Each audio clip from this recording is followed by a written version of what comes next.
रियाना ने पूरी बाजी पलट दी थी, जिससे निशांत मन ही मन रियाना की तारीफ करने लगा। इधर एक बड़े से आइलैंड में इस वक्त रोहिणी जी मौजूद थी। पार्टी हॉल में उन्हें रोका गया था, मगर जब रियाना गायब हुई तो रोहिणी जी ने इस बात का बुरा फायदा उठाया और वो वहां से विदेश भाग गई।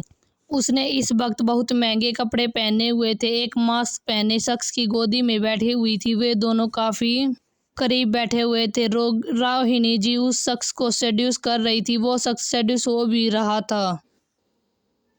वहां पर एक बेहद खूबसूरत विला था, जिसके अंदर अभी अभी वे दोनों गए थे। लगभग 5 मिनट बाद अंदर से उनकी आवाजें आने लगी। यहाँ दूसरी तरफ इंडिया में अगली सुबह तान्या और सारा को बिल्कुल भी नींद नहीं आई, क्योंकि वे भूखे थे, जिस वजह से वे रात भर परेशान रहे।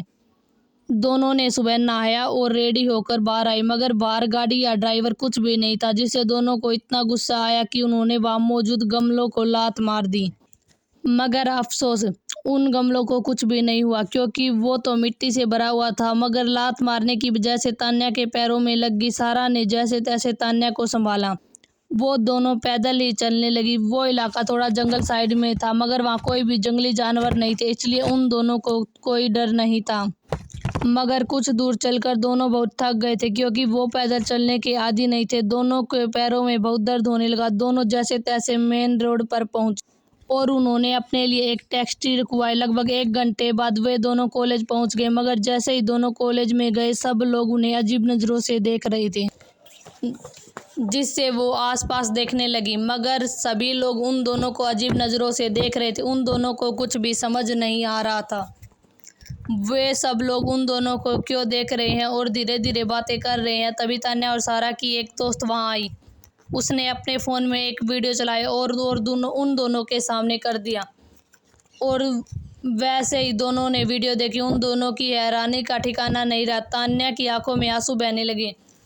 ये कल का वीडियो था जहाँ निशांत बोल रहा था कि वे दोनों शरीर फैमिली की बायोलॉजिकल बेटी नहीं है, मगर फिर भी दोनों पेंट हाउस में रह सकती थी। अब उन्हें समझ आ रहा था कि सब लोग उन्हें ऐसे क्यों देख रहे हैं।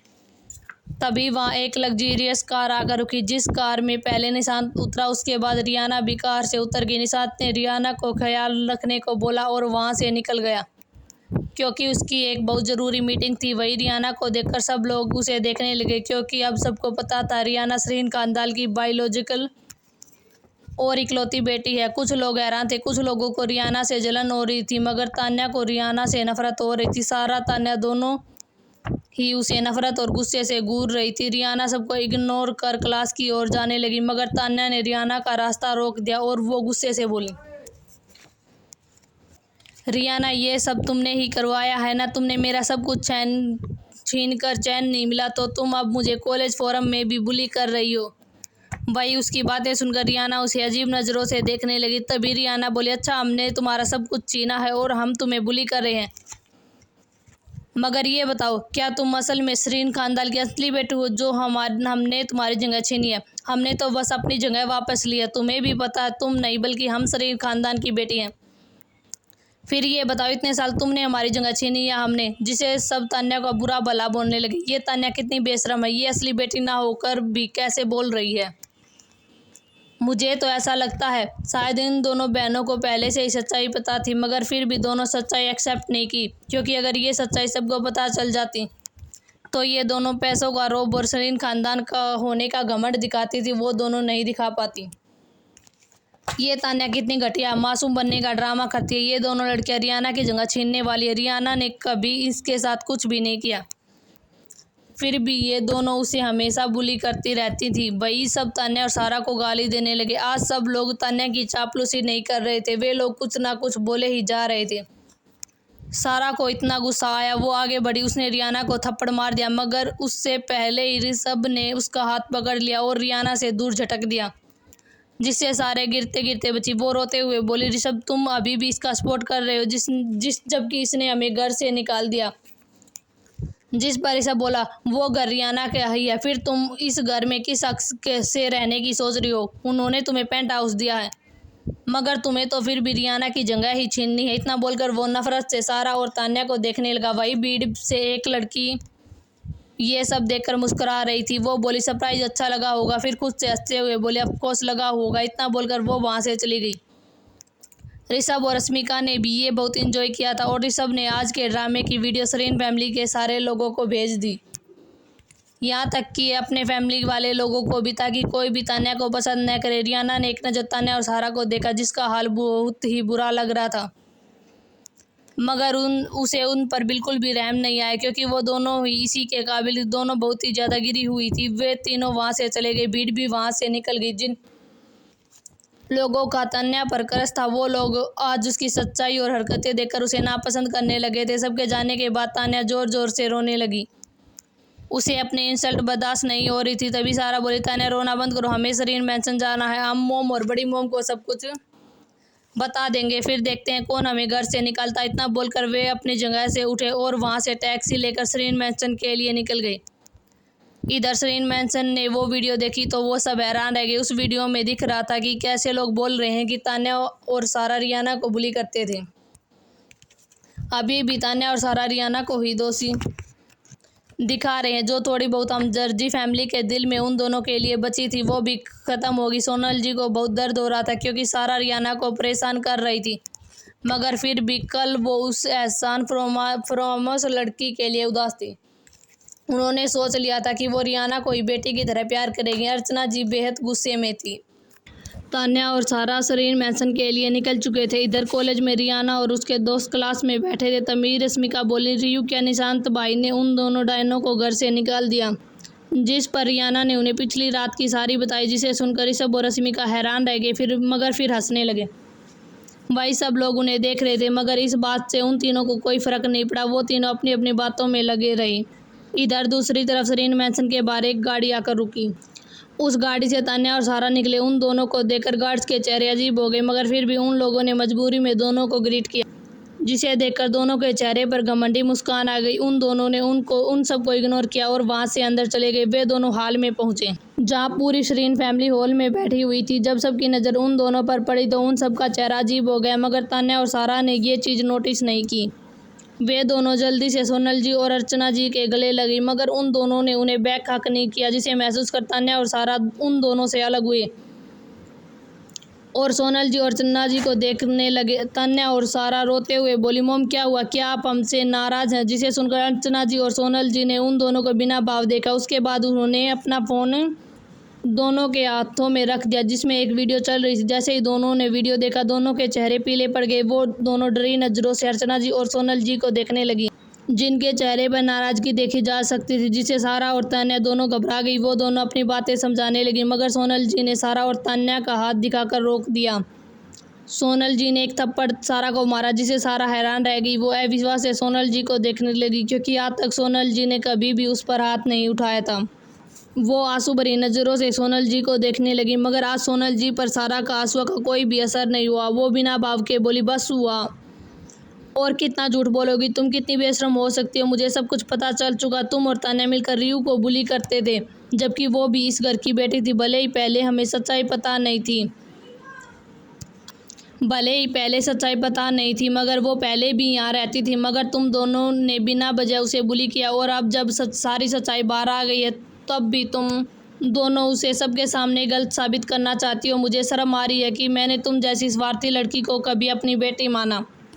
तुम्हें तो उन दोनों को एहसान मानना चाहिए उस बच्ची का। उसने सच्चाई जानने के बाद भी तुम दोनों को घर से जाने के लिए नहीं बोला, बल्कि इस घर में उसका हक है, मगर फिर भी वो ऐसे नहीं करती। सोनल जी की बातें सुनकर सारा और तान्या को बहुत गुस्सा आ रहा था। तान्या तो कुछ नहीं बोल सकती थी, मगर सारा चुप नहीं रही। फिर थोड़े गुस्से में बोली बस मोम, आप उस घटिया लड़की की साइड कैसे ले सकते हैं? वो रियाना होती कौन है हमें इस घर से निकालने वाली? वो एक कचरा जो उस घटिया भिखारियों के अनाथ आश्रम से आई है। मगर तान्या और मैं बचपन से यहाँ पर है, इसलिए इस घर में उससे ज़्यादा हमारा हक। अभी उसने इतना ही बोला था कि अचानक उसे फिर से थप्पड़ पड़ा, मगर इस बार ये थप्पड़ अर्चना जी ने मारा था। वो इस वक्त गुस्से से काँप रही थी, उनकी आंखें गुस्से से लाल हो गई थी। वो दांत पीसते हुए बोली तुम होती कौन हो मेरी बच्ची को के लिए ये सब बोलने वाली? और क्या बोला तुमने, तुम्हारा इस घर पर हक है? किसने दिया तुम्हें हक? तुम एक एहसान फरामोश लड़की हो, इसलिए अब मैं या सरीन फैमिली तुम पर कोई एहसान नहीं करेंगे। तुम काफ़ी बड़ी हो चुकी हो। इसलिए तुम और तान्या अब खुद काम कमा सकते हो, वरना अपने असली पेरेंट्स को ढूंढ कर वहाँ चली जाओ। मगर अब तुम दोनों यहाँ से अभी जाओ। आज के बाद सरीन फैमिली से तुम्हारा कोई रिश्ता नहीं है। सब लोग हैरान थे मगर कोई भी कुछ भी नहीं बोला, क्योंकि अर्चना जी ने कुछ गलत भी नहीं बोला था। तान्या और सारा अभी भी हैरानी से अर्चना जी को देख रही थी। वे दोनों कुछ बोलना चाहते थे मगर दोनों अर्चना जी के इस रूप से डर चुके थे। आज तक किसी ने भी अर्चना जी को गुस्सा करते हुए नहीं देखा था, इसलिए उन दोनों को कुछ भी बोलने की हिम्मत ही नहीं। तभी अर्चना जी की तेज आवाज आई, तुम दोनों खुद जाओगी या मुझे गार्ड्स को बुलाना पड़ेगा। जिसे सुनकर सारा और तान्या को बहुत बुरा लगा। वो दोनों बिना कुछ बोले वहाँ से चले गए। उन दोनों के जाने के बाद अर्चना जी रोते हुए बोले, हमसे बहुत बड़ी गलती हो गई, हमने अपनी बच्ची पर ध्यान नहीं दिया, उसने पता नहीं कितना कुछ झेला होगा, मगर अब बस कोई भी मेरी बच्ची को परेशान नहीं कर सकता। फिर उन्होंने अपना फ़ोन निकाला और एक नंबर डायल किया। इधर तान्या और सारा गेट पर पहुंचे थे, तभी उन्होंने गार्ड्स को कुछ कहते सुना, जिससे दोनों हैरान रह गए। उन दोनों को अपने कानों पर विश्वास नहीं हो रहा था। असल में एक गार्ड्स फ़ोन पर बात कर रहा था। कॉल पर अर्चना जी थी। वो गार्ड से बोले, आज के बाद सारा और तान्या को सरीन मैंसन में नहीं आने देना। उन दोनों का सरीन फैमिली से कोई रिश्ता नहीं है। फ़ोन स्पीकर पर था, इसलिए दोनों ने सारी बातें सुन ली। उस गार्ड ने उन दोनों को देखकर भी फ़ोन स्पीकर से नहीं हटाया, जिससे दोनों ने सारी बातें सुन ली। सारा को बहुत ही बुरा लग रहा था। वो सदमे से में थी। आखिर उसकी मोम ऐसा क्यों बोल रही है, वो भी अपनी बायोलॉजिकल बेटी की वजह से। मगर उसका क्या, वो भी तो उनकी ही बेटी है। वो सोचने लगी, क्या दिल के रिश्ते इतने कमज़ोर होते हैं। वो अभी भी अपनी गलतियाँ कहीं भी नहीं देख रही थी। उसे ऐसा महसूस हो रहा था कि उसके साथ अन्याय हुआ, मगर सच तो यह था, अर्चना जी उसे अपनी बेटी मानती थी। रियाना से वो जितना प्यार करती थी उतना ही तान्या से भी करती थी। फिर भी तान्या ने क्या किया, उसने रियाना को परेशान किया। वो उसे सच जानने के बाद भी रियाना को परेशान कर रही थी, ये जानते हुए कि रियाना सरीन फैमिली की असली बेटी है। वो आज तक अब उसकी लाइफ जी रही थी, जबकि वो बाहर जॉब कर अपना खर्च उठा रही थी। फिर भी वो रियाना पर झूठे इल्जाम लगा रही थी। ये चीज़ अर्चना जी को बिल्कुल भी बर्दाश्त नहीं हुई। वो किसी और के लिए अपनी बेटी को बिल्कुल भी हर्ट नहीं करना चाहती थी, उस बेटी को जो उन्हें सालों बाद मिली थी। तान्या और सारा ने सारी बातें सुनी, जिससे वे दोनों हैरान रह गई। उन्हें अभी भी विश्वास नहीं हो रहा था, मगर उन्होंने ये बात अपने कानों से सुनी थी, इसलिए वो इस बात को झुठला नहीं सकते थे। वही इस बार गार्ड्स की नज़रों में भी उनके लिए सिर्फ नफरत थी। वो उन दोनों को घिन से देख रहे थे, जिससे सारा और तान्या को काफ़ी इंसल्टिंग फील हो रहा था। वे भी कुछ बिना बोले भी नहीं सकते थे, इसलिए दोनों वहाँ से पैर पटकते हुए चले गए। कुछ आगे चलने के बाद दोनों मेन रोड पर आई। जैसे ही वो दोनों मेन रोड पर पहुंची, एक काली गाड़ी आई और उन दोनों को उस गाड़ी के अंदर धकेल दिया, जिससे वो दोनों हैरान रह गई। वो चिल्लाती उससे पहले ही उन दोनों को बेहोश कर दिया गया। वो गाड़ी भी वहाँ से तेज़ी से निकल गई, मगर वो गाड़ी काफ़ी एक्सपेंसिव थी और वो लोग कितने गार्ड्स थे। इधर दूसरी तरफ कॉलेज में तिशांश अपनी क्लास लेने आया था। वो एक तक रियाना को देख रहा था, क्योंकि रियाना बेहद खूबसूरत लग रही थी। वही रियाना भी ये चीज़ें महसूस कर रही थी, जिससे उसके कान और गाल लाल होने लगे। उसने अपनी नज़रें झुका ली, जिससे तिशांश के चेहरे पर बेहद प्यारी मुस्कान आ गई। वो मुस्कुराते हुए अपने मन में बोला, जब तुम्हें बहुत परेशान किया है ना, तुम्हें बहुत हर्ट किया है, मगर अब ऐसा कुछ नहीं होगा। मैं तुम्हें बहुत खुश रखूँगा, तुम्हें हर खुशी दूंगा जो तुम हमेशा से डिजर्व करती थी। अब तो हम मंगेतर, अब कोई भी हम दोनों को अलग नहीं कर पाएगा। जिसने भी ऐसा किया उसे ये तिशांश बाद मौत की घाट उतार देगा। तभी तिशांश को होश आया। वो इस वक्त क्लास में आ चुका था, मगर उसने क्लास शुरू नहीं की थी। सभी स्टूडेंट्स हैरान थे, क्योंकि तिशांश पहली बार ऐसा बिहेव कर रहा था। उन्होंने तिशांश को ग्रीट किया। तिशांश ने बस हल्का सा सिर हिलाया, उसके बाद वो पढ़ाने लगा। रियाना भी फोकस के साथ पढ़ाई कर रही थी, जिससे तिशांश को बहुत खुशी हुई। इधर दूसरी तरफ तान्या और सारा जिस कार में बैठे थे, वो कार एक बेहद एक्सपेंसिव में दिखने वाले मैंसन के आगे रुकी, जिसके बाहर बेहद खूबसूरती से मल्होत्रा मैंसन लिखा हुआ था। वो कार रुकी। दो लेडी बॉडीगार्ड्स ने तारा और तान्या को गोद में उठा लिया। वे लोग अंदर चले गए। वो लोग अंदर चले गए। वो मैंसन काफ़ी अच्छा था, मगर फिर भी वो सरीन या भारद्वाज मैंसन जितना बड़ा और खूबसूरत नहीं था। हॉल में इस वक्त एक औरत और एक आदमी बैठा हुआ था। उस औरत ने बेहद एलिगेंट साड़ी पहनी हुई थी। उसने मंगलसूत्र और मांग भी भरी हुई थी, जिससे ये पता चल रहा था कि वो औरत शादीशुदा है। लेडी बॉडीगार्ड्स ने सारा और तान्या को सोफे पर लेटा दिया।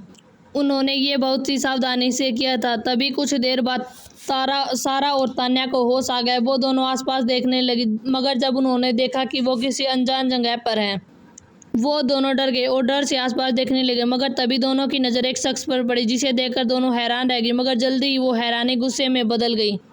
तान्या बोली, रोहिणी मल्होत्रा, तुम्हारी हिम्मत कैसे हुई हमें किडनैप करने की? अगर हमारी फैमिली को पता चला तो वो तुम्हें जिंदा नहीं छोड़ेंगे। जिसे सुनकर भी रोहिणी को और उसके पास बैठे शख्स को कोई फर्क नहीं पड़ा। वो सब तान्या और सारा को देख रहे थे। तभी रोहिणी शांत आवाज में बोली, वो तुम्हारी फैमिली नहीं है, ना ही अर्चना सरीन और प्रतीक सरीन तुम्हारे माँ बाप है, बल्कि तुम दोनों तो हम दोनों की बेटियां हो। जिससे सुनकर तान्या और सारा हैरान रह गई।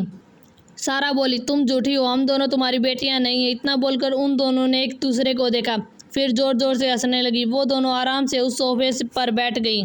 सारा बोली, वो मूस निशांत ने हमें घर से निकाल दिया, अर्चना सरीन ने भी हमें वहां आने से मना कर दिया, उन सब ने हमसे रिश्ता तोड़ लिया है। अब हम वो प्रॉपर्टी कैसे हासिल करेंगे? उस रियाना को सच कैसे पता चला? वो तो आपको ही अपनी मोम मानती थी ना? जिस पर रोहिणी जी की नफरत से बोली, पता नहीं उस मनुष्य लड़की को सच कैसे पता चल गया, वरना ऐसी कभी नहीं होती। वो कभी भी सच नहीं जान पाती। उस घटिया लड़की की वजह से भारद्वाज फैमिली के गार्ड्स मुझे मार ही जाते। तान्या भी नफरत से बोली, उसकी वजह से तीर्थ जी मुझे नहीं मिल पाए। उसने पहले सारा से ऋषभ को छीना और अब उसने मुझसे तिरसांस जी को भी मुझसे छीन लिया। तभी वो आदमी अपनी भारी आवाज में बोला, प्रिंसेस डोंट वरी, तिरसांस की शादी तुमसे ही होगी, उसे शादी करनी ही होगी। जिस पर तान्या के चेहरे पर मुस्कान आ गई। वो मुस्कुराते हुए बोली, डैड सच में ना? वो आदमी बोला, बिल्कुल, आज तक मैंने अपनी प्रिंसेस से कभी झूठ बोला है।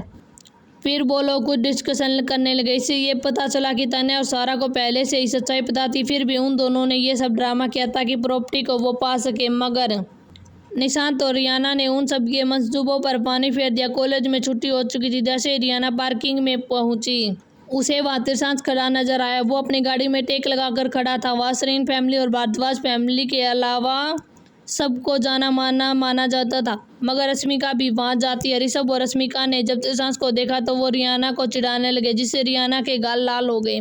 आज रिसाना कॉलेज नहीं आई थी। उसको ऐसे चिढ़ाने के बाद रश्मिका और ऋषभ दोनों वहां से निकल गए। वही रियाना भी धीरे धीरे तिरसांस की तरफ बढ़ने लगी। वो जैसे ही तिरसांस के करीब पहुंची, तिरसांस ने उसे अपने आप के पास खींच लिया और गाड़ी से हटा दिया, जिससे रियाना की दिल की धड़कनें तेज हो गई। तभी तिरसांस बोला, मिसेज भारद्वाज, आप मुझे इग्नोर कर रही हैं। जिस पर रियाना हैरान रह गई और जल्दी से बोली, नहीं, हम आपको क्यों इग्नोर करेंगे? तभी तिरसांस बोला, तो बताइए, कल हमने आपको कॉल किया, आपने हमारा कॉल क्यों रिसीव नहीं किया? आप हमें जानबूझकर तड़पा रही हैं। फिर याद रखिएगा, हम भी आपको शादी के बाद परेशान करेंगे। जिसे सुनकर रियाना मुंह बनाते हुए बोली, रखी कर सर, आप बहुत बेशरम है। जिस पर तिरसांस बोला, सिर्फ आपके लिए जाना। जिसे सुनकर रियाना के चेहरे पर मुस्कान आ गई। उसके बाद तिरसांस ने कार का दरवाजा खोला तो रियाना पैसेंजर सीट पर बैठ गई। रियाना के बैठने के बाद तिरसांस भी ड्राइविंग सीट पर बैठ गया और उसकी कार वहां से निकल गई। रियाना और तिरसांस गाड़ियों में बैठे, तभी उसके फोन में कॉल आने लगा। रियाना ने फ़ोन उठाया तो दूसरी तरफ से एक मेड की आवाज़ आई, हेलो मिस, आप कहाँ पर हैं? जिस पर रियाना बोली, हम घर आ रहे हैं, क्या बात है? जिस पर वो मेड उसे सब कुछ बता दिया, कैसे तान्या और सारा घर आए थे और अर्चना जी और सोनल जी ने उन्हें घर से निकाल दिया। जिसे सुनकर रियाना के चेहरे पर डेविल स्माइल आ गई। उसने ठीक से है बोलकर फ़ोन रख दिया। तभी उसे खुद पर किसी की नज़रें महसूस हुई। उसने पलट कर देखा तो ये शख्स और कोई और नहीं बल्कि तिरसांस था, जो उसे सवालिया नज़रों से देख रहा था। तभी रियाना ने उसे सब कुछ बता दिया। फिर उसे चिढ़ाते हुए बोली, आप के प्यार को घर से निकाल दिया, अब आप क्या करेंगे? क्या हमसे बदला लेंगे? रियाना की बातें सुनकर तिरसांस की आंखें छोटी हो गई। फिर वो बिना भाव के बोला, जाना, तुम्हें पता है ना, मैं उस लड़की से कभी प्यार नहीं करता था, भले मैं तुमसे बदला क्यों लूँगा? रियाना मुस्कुराते हुए बोली, गुड बाय, वरना हम आपको छोड़ेंगे नहीं। तिरसांस ने रियाना को देखा जो क्यूट लग रही थी। वो प्यार से फ्लर्ट करते हुए बोला, मैं तो चाहता ही हूँ कि आप मुझे कभी ना छोड़े और हमेशा मुझसे चिपके रहें। इतना बोलकर वो मुस्कुराते हुए रियाना को देखने लगा। रियाना बोली, बस कीजिए, आप बहुत ज़्यादा बेशरम हो रहे हैं। वैसे मिस्टर करो की कर हम आपसे एक बात पूछे? जिस पर तिरसांस बोला, बिल्कुल जाना, आप मुझसे कुछ भी पूछ सकती हैं। इतना बोलकर प्यार भरी नज़रों से रियाना को देखने लगा। रियाना बोली, हमने मिसेज मल्होत्रा की बातें सुनी थी। उन्होंने कहा था कि हम उनकी बेटी नहीं है, मगर उनकी बेटी सरीन फैमिली में मौजूद है। मगर हमने सारा और तान्या का डीएनए रोहिणी के साथ मैच किया, मगर उसमें कुछ भी पता नहीं चला। तिरसांस रियाना की बातें सुन रहा था। तभी उसे कुछ याद आया और वो बोला, जाना, कभी कभी ब्लड से डीएनए का पता नहीं चल पाता। इसलिए तुम्हें रोहिणी के बालों का डीएनए तान्या और सारा से करवाना होगा। जिस पर रियाना बोली, हाँ ऐसा ही करना पड़ेगा, मगर उसके बाल कहाँ से लाएंगे, वो तीनों घर पर ही नहीं है। जिस पर त्रिशांत गुस्से से बोला, वो घटिया औरत गार्ड्स की पकड़ से भाग गई। जब तुम बिना बताए कहीं चली गई थी तो सबका ध्यान उससे हट गया था और तुम पर चला गया था, जिसका फायदा उठाकर रोहिणी वहां से भागने में कामयाब हो गई थी। रियाना बोली, कोई बात नहीं, उसको हम वैसे भी नहीं छोड़ेंगे। बस एक बार ये साबित हो जाए वो तान्या और सारा रोहिणी के बच्चे हैं, फिर हम उस औरत को पाताल से भी ढूंढ कर लाएंगे। उसने हमारे साथ जो किया उसकी कीमत तो उसे चुकानी ही पड़ेगी, और सारा और तान्या को भी हम इतनी आसानी से नहीं छोड़ेंगे। इस वक्त रियाना गुस्से से कांप रही थी। त्रिशांत ने उसे अपने सीने से लगा लिया और उसके बालों को सहलाते हुए बोला, जाना, डोंट वरी, तुम टेंशन मत लो, उन तीनों को मैं संभाल लूंगा, तुम सिर्फ मुझ पर ध्यान दो। मगर रियाना बोली, आप पर तो हमारा पूरा ध्यान रहता है बचपन से, मगर आप ही नहीं बल्कि हम उन तीनों को बर्बाद करेंगे। हम उन्हें उनकी की गई हर गलती का बदला लेंगे। आप हमें ये करने से नहीं रोकेंगे। त्रिशांत ने रियाना को देखा जिसकी आंखों में एक आग थी, इसलिए त्रिशांत बोला, ओके तुम कर लेना जो करना है तुम्हें, मैं तो बस तुम्हारी मदद करूंगा, इतना हक तो है ना मुझे। जिस पर रियाना ने अपना सिर हिला दिया। तभी गाड़ी रुक गई। जब रियाना ने बाहर देखा तो वो लोग सरीन मैसन में पहुंच गए थे। रियाना कार से उतरी, मगर उससे पहले त्रिशांत के गाल पर किस कर दिया, जिससे त्रिशांत अपनी जगह पर फ्रीज हो गया। जब रियाना वहां से जा चुकी थी तब जाकर उसे होश आया। जब उसे होश आया तो वो अपने हाथों को गालों पर रखकर मुस्कुराने लगा। उसके बाद उसकी गाड़ी वहां से भारद्वाज मैसन के लिए निकल गई। जब रियाना हॉल में पहुंची तो अर्चना जी ने रियाना को अपने सीने से लगा लिया। वो रोते हुए बोली, मुझे माफ़ कर दो मेरी बच्ची, मेरे होते हुए भी वो दोनों लड़कियां तुम्हें बुली करती थी, मगर मुझे इसकी खबर ही नहीं थी। मैं तुमसे हाथ जोड़कर माफ़ी मांगती हूँ, हो सके तो मुझे माफ़ कर देना, तुम्हारे दर्द की वजह मैं हूँ। अगर हम पहले ही ये पहचान पाते कि तुम हमारी बेटी हो तो तुम्हें इतना कुछ नहीं सहना पड़ता। रियाना ने अर्चना जी को गले लगा लिया और प्यार से बोली, मोम आप बहुत अच्छे इंसान, आप खुद को दोषी मत ठहराइए। आपको तो हमें तब भी प्यार किया जब आपको ये नहीं पता था कि हम आपकी बेटी हैं। आपने ऐसी लड़की को अपनाया जो किसी और औरत की बेटी थी, जिसका अफेयर आपके पति से था। हालांकि ये झूठ था, मगर फिर भी आपने हमें कभी गलत नहीं बोला। आप बहुत ही अच्छी हैं, इसमें आपकी कोई गलती नहीं। ये सारी गलती उस इंसान की है जिसने हमें आपसे दूर किया। हम कभी भी उस इंसान को माफ़ नहीं करेंगे। बस एक बार वो इंसान हमें मिल जाए, उसके बाद वो जितना तड़पेगा वो उतना तड़पेगा जितना आप हमारे लिए और हम आपके लिए तड़पे हैं। इतना बोलकर वो अर्चना जी से अलग हुई। सोनल जी ने उसे पूरी फैमिली ने रियाना से माफ़ी मांगी और रियाना किसी से भी नाराज़ नहीं थी, क्योंकि उसे पता था उसमें उसकी फैमिली की कोई भी गलती नहीं है। वो सीढ़ियों से ऊपर जाते हुए बोली, हम रेस्ट करने जा रहे हैं। इतना बोलकर वो वहाँ से चली गई। मगर अर्चना जी ने सोच लिया था कि वो अब किसी भी हालत में कुछ भी गलत नहीं होने देगी। अगर उनकी बेटी गलती ही क्यों ना करे, वो हमेशा उससे इतना ही प्यार करेगी और हमेशा उसके लिए खड़ी रहेगी। यही विचार पूरी फैमिली के भी थे। इधर दूसरी तरफ निशांत ने तान्या और सारा पर एक नज़र रखवाई थी, पर उनका किडनैप हुआ ये चीज़ निशांत ने देखी थी, मगर उसे समझ नहीं आ रहा था कि किसी की और की तान्या और सारा से क्या दुश्मनी हो सकती है। फिर भी उन्होंने सोच लिया था, चाहे कोई भी दुश्मनी हो, वो उन दोनों घटिया लड़कियों को अपने घर में बिल्कुल भी वापस नहीं आने देने वाला। उसे ये भी लग रहा था कि वे दोनों सरीन फैमिली में वापस आने के लिए ड्रामा कर रहे होंगे। रियाना कमरे में पहुंची। वो वॉशरूम की तरफ चली गई। वो अभी अभी कॉलेज से आई थी, इसलिए वो इस वक्त अच्छा शावर लेना चाहती थी। वो शावर के नीचे खड़ी हो गई। उसने अपनी आंखें बंद कर ली। शावर का ठंडा पानी उसके शरीर पर गिरने लगा। तभी अचानक उसके सामने उसका बचपन की सी रील की तरह चलने लगा। उसे सब कुछ याद आने लगा, कैसे रोहिणी उसे अनाथ आश्रम से लेने आई थी। वो उस वक्त बहुत छोटी थी, इसलिए जब रोहिणी जी उसे लेने आई तो वो बहुत खुश हो गई। आखिरकार वो खुश कैसे नहीं होती, उसे उसकी मोम जो मिल गई थी। फिर धीरे धीरे रोहिणी ने उसे वो सच बताया जो सिर्फ एक उसका जड़ा हुआ झूठ था, जिसे उस छोटी बच्ची ने सच मान लिया।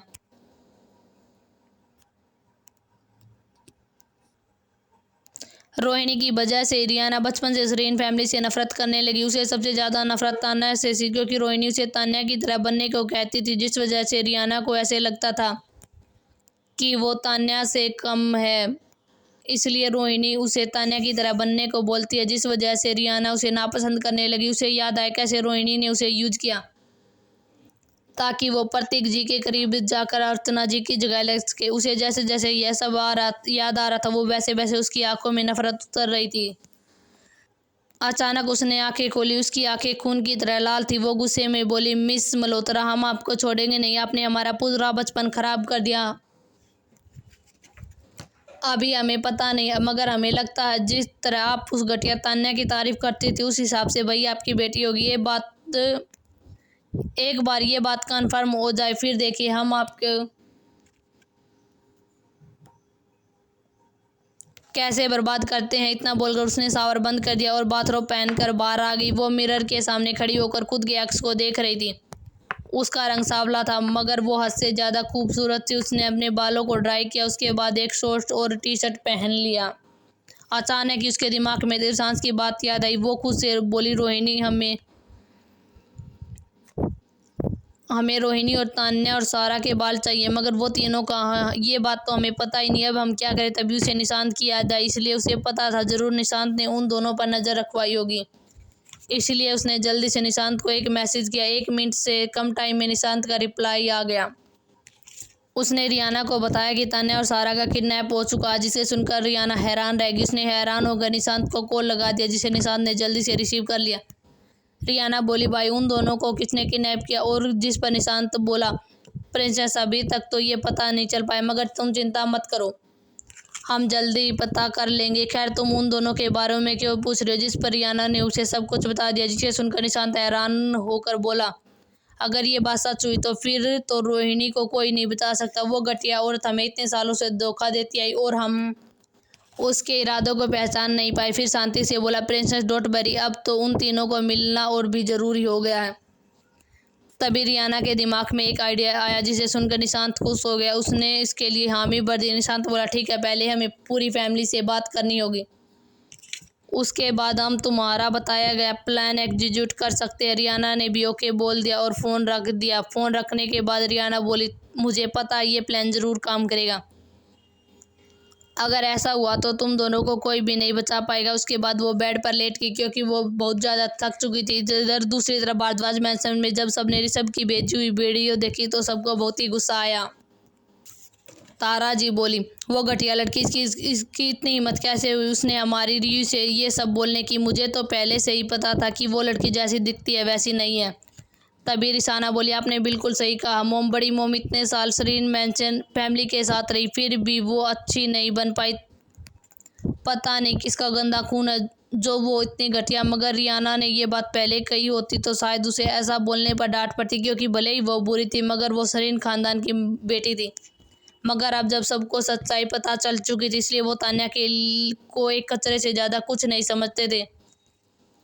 ऋषभ बोला, वो बेकार लड़की बचपन से ही ड्रामेबाज थी, इसलिए तो अगर कोई कपकेक को उससे ज़्यादा टेंशन देता वो रोने लगती। अच्छा हुआ भाई ने उस छिपकली से शादी नहीं की, वरना पक्का वो यहाँ भी आकर आपस में लड़वाने का काम करती। रियाना बोली, भाई आप बेचारी छिपकली की भी क्यों इंसल्ट कर रहे? वो तान्या तो छिपकली से भी कई गुजरी है।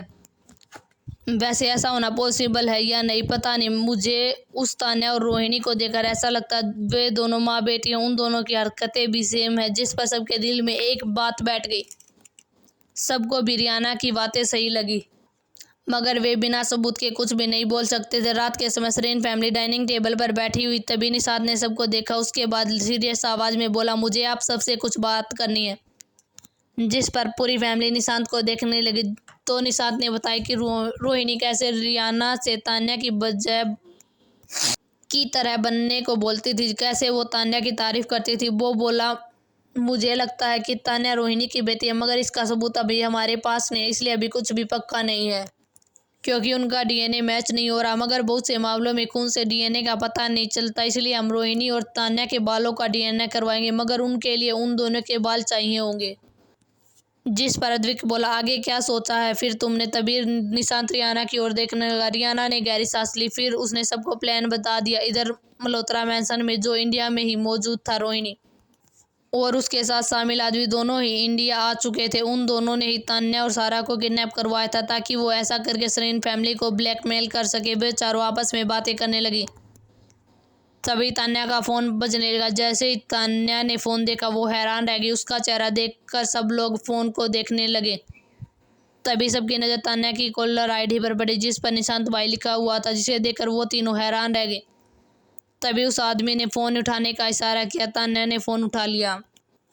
तान्या ने जैसे ही निशांत का फ़ोन देखा वो हैरान रह गई, क्योंकि कोई तान्या को सबसे ज़्यादा नापसंद करता था वो सरीन ख़ानदान में वो सिर्फ दो ही लोग थे, पहला निशांत और दूसरी रियाना। उसे समझ नहीं आ रहा था कि जब सबको उसकी असलियत पता चल चुकी है तो निशांत उसे क्यों कॉल कर रहा है।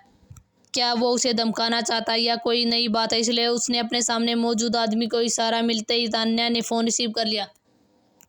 जैसे ही तान्या ने फ़ोन उठाया दूसरी तरफ से निशांत की घबराई हुई आवाज़ आई, तुम और सारा कहाँ हो? क्या तुम अभी घर आ सकती हो? जिसे सुनकर तो तान्या और उसके साथ सारा हैरानी से एक दूसरे को देखने लगे।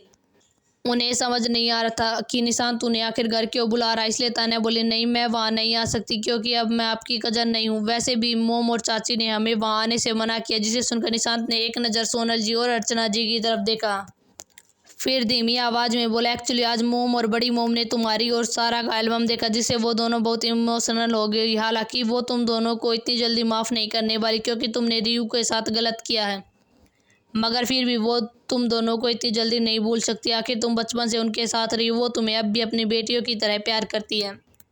जिस पर तान्या बोली, मगर उन दोनों ने गार्ड्स को भी मना कर दिया कि हम सरीन मैंसन में नहीं आ सकते, फिर हम वहाँ क्यों आए? मैंने और सारा ने उन्हें अपनी मोम माना, मगर जब उन्हें सच्चाई पता चली कि हम उसकी असली बेटियाँ नहीं हैं, फिर भी हमने उन्हें दिल से अपनी मोम माना। मगर उन्होंने क्या किया? उन्होंने अपने असली बेटे के लिए हम दोनों को घर से निकाल दिया। क्या उनका प्यार इतना झूठा था कि वे इतनी जल्दी ख़त्म हो गए? भाई उन दोनों की बातें सुनकर फैमिली को बुरा लग रहा था, क्योंकि वे भले ही दोनों बुरी थी, मगर सच यही था कि वे दोनों बचपन से उनके पास रही थी, वो भी उनके दिल के करीब रहकर। भला वो इतनी जल्दी उन्हें कैसे भूल सकते थे? मगर फिर भी अर्चना जी और सोनल जी ने अपनी सोच को झटक दिया। उन्होंने सोच लिया था कि रियाना ही उनकी फर्स्ट प्रायोरिटी होगी। वो रियाना को सबसे ऊपर रखने वाले थे। निशांत को तान्या पर हद से ज़्यादा गुस्सा आ रहा था, मगर उसने खुद को जैसे तैसे संभाल लिया। वो शांति से बोला, हाँ मैं जानता हूँ मोम और बड़ी मोम ने तुम्हें यहाँ आने से मना किया है, जिस बात से मैं बहुत खुश भी था, क्योंकि मैं तुम दोनों को बिल्कुल पसंद नहीं करता। मगर मोम सीढ़ियों से गिरकर बहुत सीरियस हालत में, मगर उन्होंने बेहोश होने से पहले सारा और तुमसे मिलने की इच्छा जाहिर की है, इसलिए मैं चाहता हूँ तुम दोनों एक बार उनसे मिल लो। रही बात बड़ी मोम की, तो तुम दोनों को नहीं रोकेंगी, इसलिए कल सुबह मोम से मिलने आ जाना। इतना बोलकर उन्होंने तान्या का जवाब सुने बिना फ़ोन कट कर दिया, जिसे देखकर तान्या ने अपने दांत पीस लिए। फिर वो गुस्से से बोली, ये घटिया लीड का इसकी हिम्मत भी कैसे हुई मेरा फ़ोन कट करने की? मुझे उस रियाना और उसके चमचे इस निशांत सरीन से बेहद ज़्यादा नफरत है। अगर अभी ये बात निशांत सुन लेता तो वो हंस कर लोटपोट हो जाता, क्योंकि वो तान्या को पसंद आने वाले में बिल्कुल भी इंटरेस्टेड नहीं था। तान्या ने फ़ोन स्पीकर पर रखा था, इसलिए सबने निशांत की बात सुनी। निशांत की बात सुनकर वो आदमी बोला, मुझे लगता है वो सोनल हमारी सारा के प्यार में पूरी तरह पागल हो चुकी है, वरना जहाँ तक मैं उस निशांत को जानता वो कभी भी तान्या को कॉल नहीं करता। आखिर वो बचपन से ही ऐसा था। जिसे सुनकर तान्या को बेहद गुस्सा आ गया, मगर उसने कुछ नहीं बोला। इसके बदले उसने उस आदमी से सवाल किया, डैड क्या हमें वहाँ जाना चाहिए? जिस पर वो आदमी कुछ सोचने लगा। उसके बाद तान्या और सारा को देखते हुए बोला, ज़रूर तुम दोनों को इसका फ़ायदा उठाना चाहिए। तुम दोनों वहाँ जाओ और कुछ भी कर सोनल सरीन को अपनी तरफ करो, ताकि कोई भी तुम्हें घर से न निकाल सके। एक बार तुम दोनों को वहाँ सेटल हो जाओ तो फिर कोई भी तुम्हें वहाँ से नहीं निकाल पाएगा, क्योंकि अर्चना सरीन सोनल सरीन को अपनी छोटी बहन की तरह मानती, इसलिए वो उसकी बात कभी नहीं टालेगी। इतना बोलकर वो अजीब तरह से मुस्कुराने लगा। फिर अपने मन में बोला, प्रतीक सरीन हम दोनों ने ही बिजनेस की पढ़ाई की, फिर भी मैं तुमसे पीछे रह गया। ये सारी गलती तेरी है। मैंने जिस चीज़ को दिल से चाहा तूने वो सब कुछ छीन लिया, इसलिए अब मैं तेरा सब कुछ छीन लूँगा। उस आदमी की बातें सुनकर तान्या भी जाने की सोची। उसके दिमाग में तरह तरह के प्लान चलने लगे, कैसे वो फिर से सबको अपनी तरफ कर रियाना को हमेशा के लिए ख़त्म कर देगी। अगर ऐसा होता तो फिर सब कुछ ठीक हो जाता, पूरा परिवार और तिशांश भी उसका ही हो जाएगा। मगर उसे नहीं पता था कि वो शिकारी नहीं बल्कि शिकार बनने जाने वाली है, जिससे वो और उनके लोग पूरी फैमिली ख़त्म होने वाले थे। इधर सरीन मैंसन में जैसे ही निशांत ने फ़ोन रखा, सब लोग निशांत को देखने लगे। निशांत का चेहरा अजीब हो गया, जिसे देखकर सबको लगा शायद बात नहीं बनी। इसलिए रियाना बोली, कोई बात नहीं भाई, मैं कुछ और सोच लूँगी। वो निशांत को दिलासा देने की कोशिश कर रही थी। मगर तभी निशांत बोला, डोंट वरी प्रिंसेस, वो ज़रूर आएगी। मैं जानता हूँ उस लड़की की फितरत, वो तो इसी मौके की तलाश में थी ताकि वो यहाँ पर फिर से आ सके और सबको अपनी तरफ कर सके। मगर बेचारी हमारे जाल में पूरी तरह फंसने वाली थी।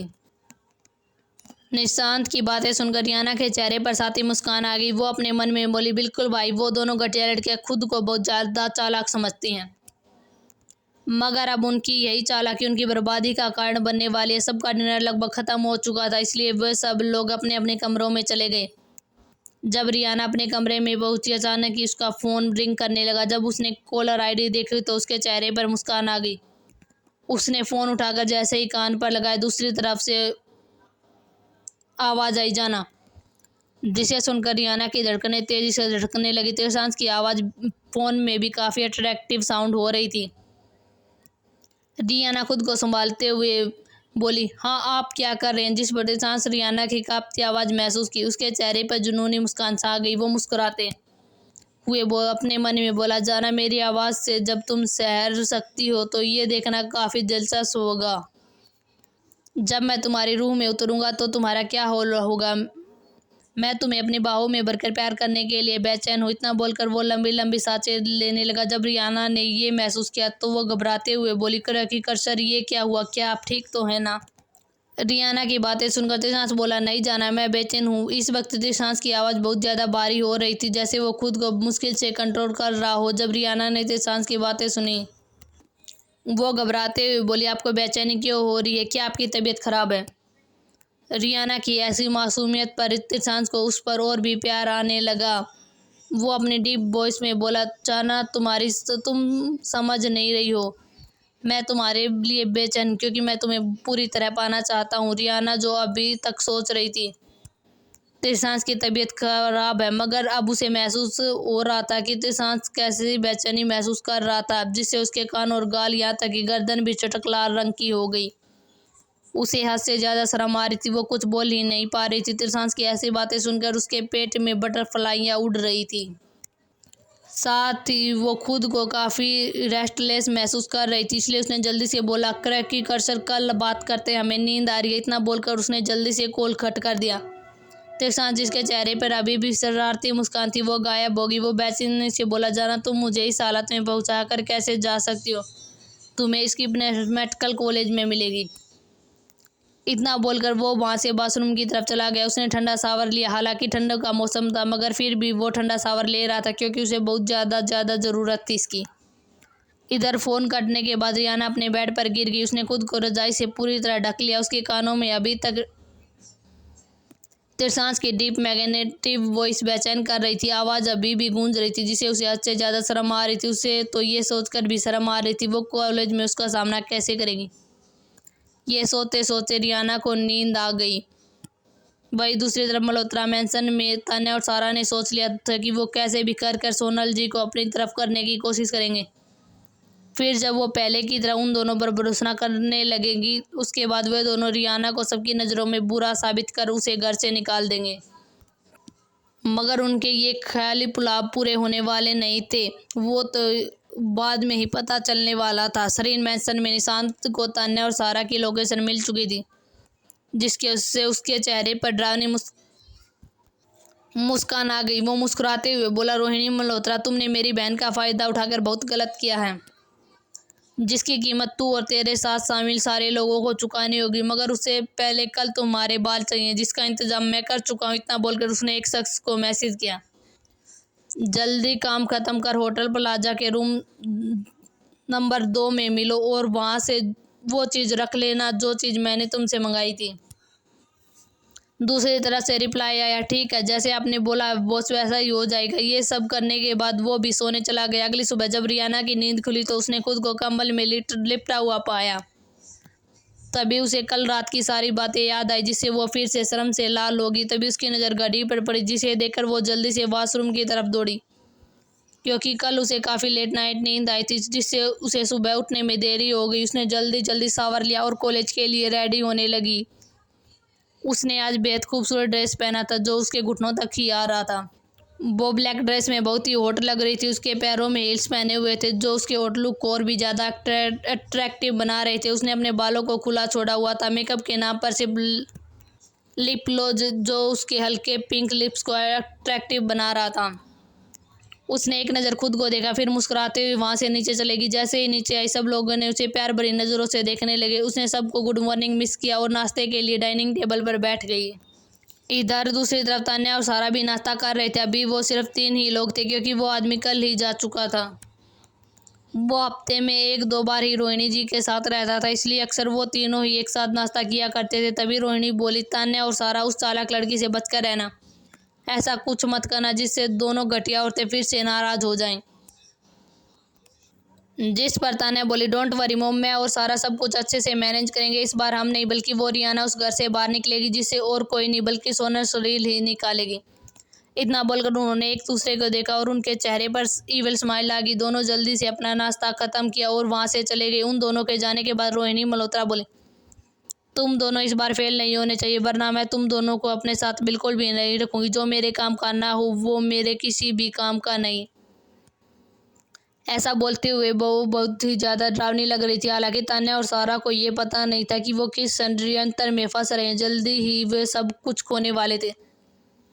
इधर दूसरी तरफ सलीन मैंसन में सबने नाश्ता किया और तभी निशांत रियाना से बोला, प्रिंसेस चलो मैं तुम्हें कॉलेज छोड़ दूंगा। रियाना भी मान गई। उसने सबको बाय बोला और वहाँ से चली गई।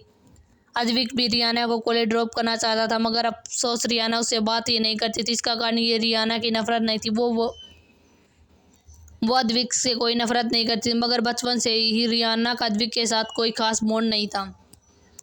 क्योंकि बात चाहे जो भी हो, तान्या ही हमेशा सरीन फैमिली की बेटी के रूप में जानी जाती थी, इसलिए अद्विक का झुकाव तान्या और सारा की तरफ था। मगर वो भी रियाना को अपनी बहन मानता था।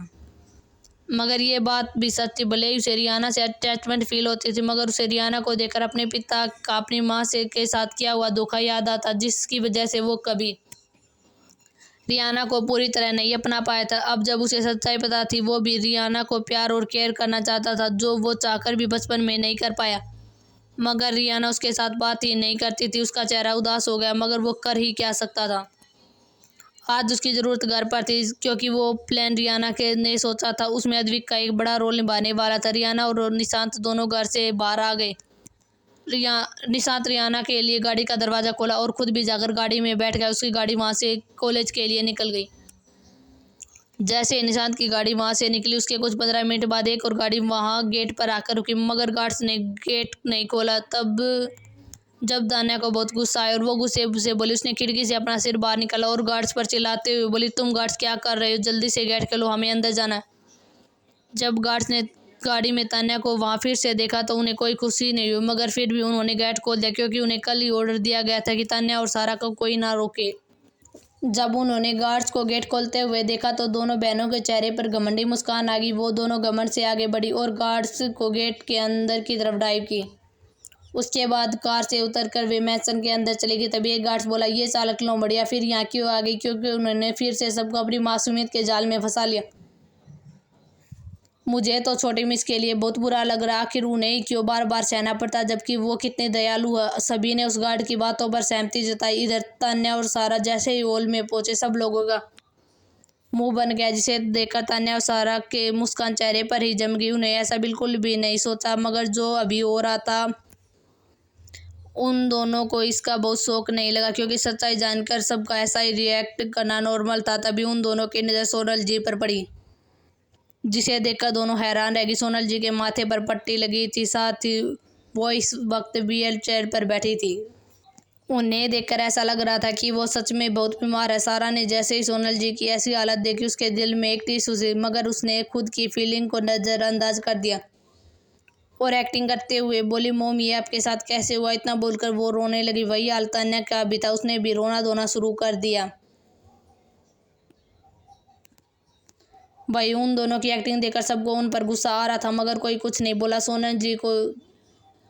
सोनल जी ने जब ये सब देखा तो उसके दिल में एक चुभन हुई। आखिर उन्होंने ऐसा क्यों महसूस नहीं होता, जिस बेटी को उन्होंने इतने सालों से लाड प्यार से पाला, आज वही बेटी बस प्यार का दिखावा कर रही थी। वो ये सोचकर हैरान थी, क्या उन्होंने सारा को इतनी गलत परवरिश दी कि वो आज ऐसी है। मगर ये बात सच नहीं थी, बल्कि सच तो ये था कि वे दोनों सिर्फ इसलिए ऐसी थी क्योंकि उन्हें अपने शरीर होने पर बहुत घमंड था। साथ ही वो अपने से कम अमीर लोगों को घिन भरी नज़रों से देखती थी, क्योंकि उनके लिए सिर्फ पैसा और पावर ही मैटर करती थी। इसी अमीरी के नशे में उन्होंने बहुत से लोगों को परेशान किया था। मगर जब उन्हें पता चला कि वे दोनों शरीफ खानदान की बेटियां नहीं हैं, तो वो दोनों ये बिल्कुल भी बर्दाश्त नहीं कर पाई। वो अभी भी ऐसा ही सोचती थी कि उनका इसरीन फैमिली की हर चीज़ पर हक है, और रियाना जैसी लड़की जो पहले अनाथ आश्रम में रहती थी, उसे इसरीन खानदान में रहने का या असली बेटी होने का कोई हक नहीं है। सोनल जी को बहुत ही बुरा लग रहा था, मगर उन्होंने खुद को संभाल लिया। उन्होंने सारा को अपने पास बुलाया और उसे अपने सीने से लगा लिया। सारा के लिए ये एहसास खास था, मगर रोहिणी ने उसे सोनल जी के खिलाफ कर दिया था, इसलिए उसने अपनी फीलिंग्स को अंदर ही दबा लिया। सोनल जी की आंखों में आंसू आ गए। भले ही सारा गलत थी, मगर वो तो एक माँ थी ना। उन्होंने सारा को अपनी बच्ची की तरह माना था। 20 साल का रिलेशनशिप इतनी जल्दी कैसे टूट जाता। उन्हें आज भी सारा की याद आती थी। वो नहीं चाहती थी कि सारा रोहिणी की बेटी निकले, मगर वो क्या ही कर सकती थी। उन्होंने धीरे से सारा के बाल ले लिए और उसे अपने हाथों में छुपा लिया। सारा को इस बात का बिल्कुल भी अंदाजा नहीं था। तान्या भी ड्रामा करते हुए सोनल जी से लिपट गई। तान्या के साथ सोनल जी को भी इतनी अटैचमेंट नहीं हुई, इसलिए उन्हें उससे ज़्यादा फर्क नहीं पड़ा। उसने धीरे से उसका भी एक बाल ले लिया। ये सब करने के बाद उन्होंने चक्कर आने का बहाना बनाया, जिससे सब लोग घबरा गए। अद्विक आ गया और उसने जल्दी से सोनल जी को गोद में उठाया और उसे लेकर कमरे की तरफ चला गया। सारा और तान्या भी वहाँ से जाने के हुए, मगर अर्चना जी बोली, सोनल को आराम करने दो। अर्चना जी की टोन में पहले की तरह प्यार नहीं था। उनकी टोन एक दूरी महसूस हो रही थी, जिससे तान्या और सारा को बहुत ही गुस्सा आया, क्योंकि पहले अर्चना जी उन दोनों को कितना प्यार करती थी। मगर जब से सच्चाई सामने आई थी, वही अर्चना जी अपनी असली बेटी की वजह से उन दोनों से दूरियां बना रही थी। इधर सोनल जी के कमरे में सोनल जी ने दोनों हाथों में मौजूद बाल निकाले, जो कि तान्या और सारा के थे, और उन्हें एक प्लास्टिक की छोटी सी पॉलिथीन में रखकर अद्विक को दे दिया, क्योंकि अद्विक की वो बोली हॉस्पिटल लेकर जाने वाला था, जहाँ पहले से ही निशांत मौजूद था। निशांत के अच्छे कनेक्शन थे, इसलिए डीएनए रिपोर्ट जल्दी ही मिलना पॉसिबल था। अद्विक ने दोनों पोली पर नाम लिख दिया और उसे अपने जेब में डाल लिया। उसके बाद वो अपने कमरे से निकल कर नीचे गया। सारा और तान्या को बहुत ही अनकंफर्टेबल फील हो रहा था, क्योंकि उन्हें कोई भी पहले की तरह ट्रीट नहीं कर रहा था। तभी वहाँ अद्विक आ गया। उन्होंने दोनों को देखा। उसे उन दोनों से प्यार था, मगर जब से उसने उनका वो वीडियो देखा था जहां वो रियाना को बुली करते थे, तब से उसके दिल में तान्या और सारा के लिए सिर्फ एक ही चीज़ बची थी, वो थी नफरत। एक और चीज़ थी, वो थी अगर तान्या और सारा रोहिणी के बच्चे हुए, फिर तो उसे खुद पर ही गुस्सा आएगा, क्योंकि उसकी बहन को उनसे दूर करने वाली रोहिणी थी और वो उनकी बेटियों को अपनी बहन मांगकर पैम्पर कर रहा था। वो नीचे आया और पहले की तरह बोला, तान्या और सारा कुछ खाना है, जिसे सुनकर उन दोनों को खुशी हुई। उन्होंने सोच लिया था कि वो कैसे भी करके सोनल जी और अद्विक को अपनी तरफ कर लेंगी और धीरे धीरे सब लोगों को उन्हें अपनाना ही पड़ेगा। मगर उन्हें नहीं पता था कि अद्विक उन दोनों से बहुत ही नफरत करता और वो उन दोनों को दोबारा कभी भी नहीं अपनाने वाला था। इधर दूसरी तरफ कॉलेज में रियाना इस वक्त क्लास में और अपने दोनों दोस्तों के साथ बैठी। तभी क्लास में त्रिशांत आया, जिसे देखकर सबने उसे गुड मॉर्निंग विश किया। त्रिशांत ने रियाना को देखा तो उसने अपनी नज़रें झुका ली, जिसे देखकर त्रिशांत के चेहरे पर मुस्कान आ गई, मगर उसने अभी ज़्यादा रिएक्ट नहीं किया। वो अपना सब्जेक्ट पढ़ाने लगा। सब लोग पढ़ाई पर ध्यान दे रहे थे। रियाना ने भी अपने माइंड को रिलैक्स कर पढ़ाई पर फोकस कर दिया। क्लास जैसे ही ओवर हुई, त्रिशांत ने रियाना को देखा और बिना भाव के नरम आवाज में बोला, Miss Sareen come with me. जिसे सुनकर रियाना की धड़कनें तेज होगी। कुछ लड़कियां रियाना को जलन से देखने लगी, मगर सबको पता था त्रिशांत और रियाना मंगेतर है। रश्मिका और ऋषभ रियाना को टीचिंग लुक देने लगे। रियाना अपनी जगह से खड़ी हुई और त्रिशांत के पीछे चली गई। त्रिशांत कुछ नहीं बोला। वो लंबे लंबे कदम लेकर चलने लगा, जिसकी वजह से रियाना को दौड़ना पड़ रहा था। कुछ देर बाद रियाना कैबिन के बाहर खड़ी थी। उसने गहरी सांस ली और कैबिन का दरवाज़ा खुलकर अंदर आ गई, मगर अंदर कोई नहीं था, जिसे देखकर वो हैरान रह गई। उसने दरवाज़ा खोला और अंदर आ गई। वो आसपास देखने लगी, मगर तभी त्रिशांत ने उसे उसकी कमर से पकड़कर दरवाजे से लगा दिया। रियाना ने डर से आंखें बंद कर ली। त्रिशांत बहुत ही गौर से रियाना को देख रहा था, जो हद से ज़्यादा खूबसूरत लग रही थी। रियाना ने धीरे धीरे आंखें खोली और सामने त्रिशांत को देखा, जो उसे काफ़ी इंटेंसिटी से देख रहा था, जिसे महसूस कर रियाना की धड़कनें तेज हो गई। वो साइड से निकलने लगी मगर तिरसांस ने उसे ब्लॉक कर दिया। वो दूसरी तरफ से जाने की हुई, तिरसांस ने उसे दोनों तरफ से ब्लॉक कर दिया।